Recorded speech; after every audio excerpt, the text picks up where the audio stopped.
Gandhi once said, "Our ability to reach unity in diversity will be the test and the beauty of our civilization."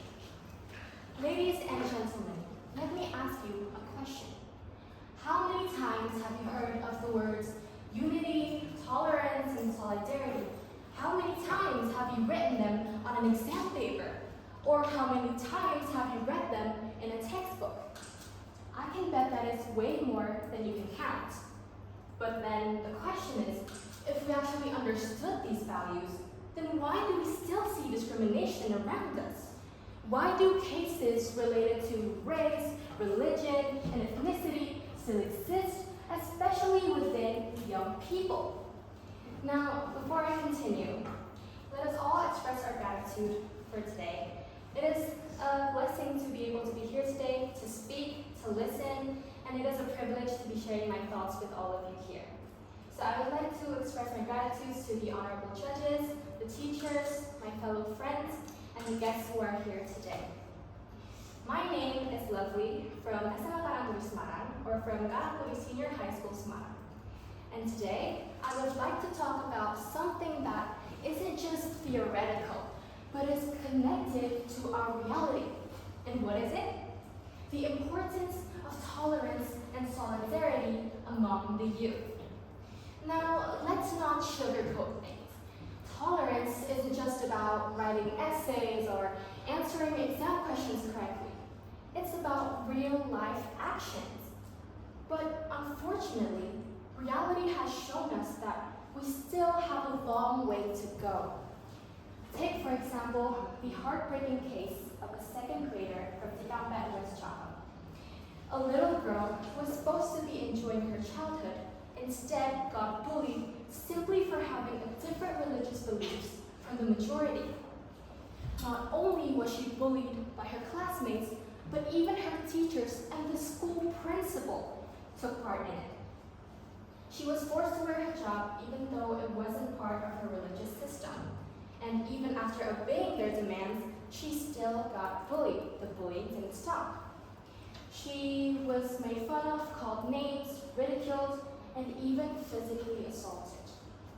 One day, she came home from school with a bloody nose after getting beaten by her classmates. And when the parents complained, the school dismissed it as just kids being kids. And even after the educational department took part in this, nothing seemed to change.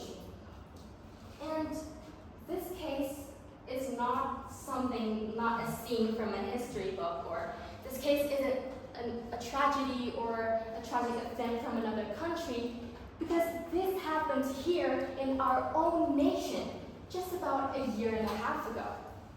This case may seem extreme, but in reality, these conflicts are much closer to us than we would think. It's not hard to find intolerance. In fact, we don't need to look far because it's everywhere, especially online. Try going to any social media platform like Instagram, TikTok, or Twitter. At first glance, you might only see casual conversations and maybe harmless jokes. But the more you dig deeper, you'll find people making fun of each other's backgrounds, ridiculing beliefs, and spreading negativity. An app made to connect and empower has become a battlefield of discrimination. This is the reality that we live in. And the most alarming part is if we don't do anything about it, this division will only grow bigger and bigger as time progresses. So, how can we ensure that this will not be another problem in the future? Because imagine if we live in a future where people are afraid to express their beliefs, where speaking your native language gets you judged, or where your background determines which opportunities you get and which one you don't. Imagine having to wake up every single day feeling ashamed of who you are because society has made you believe that your identity is something to hide. Is this the future that we want to inherit? A world full of hatred, exclusion, and stereotypes? As young people, we hold the power to shape the future.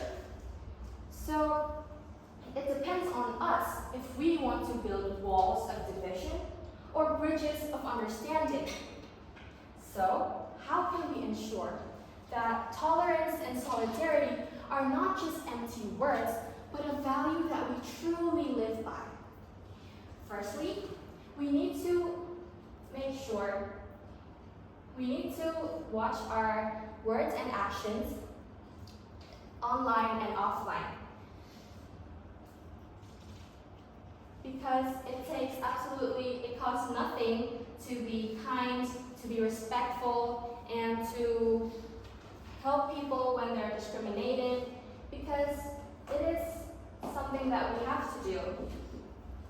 The second thing that we could do is to build spaces where diversity is not judged or feared, but instead diversity is celebrated, whether it be in our schools, communities, or in social circles.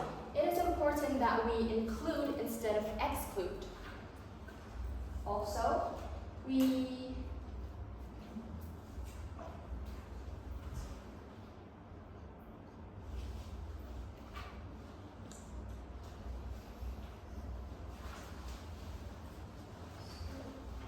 changes don't happen overnight, but it does start with us from the way we treat other people. So I'll leave you with this question then. When the future generations look back at us, will they see a generation that stood in division, or will they see a generation that chose to stand up above all the differences to create a world rooted in unity, tolerance, and solidarity? Well, my friends, the choice is fully ours to make. So, that is all that I have to share for today. I apologize if I did any mistakes in my speech because we are all human, and I hope we can all learn a thing or two from what I've shared. I hope you all have a wonderful day. Thank you.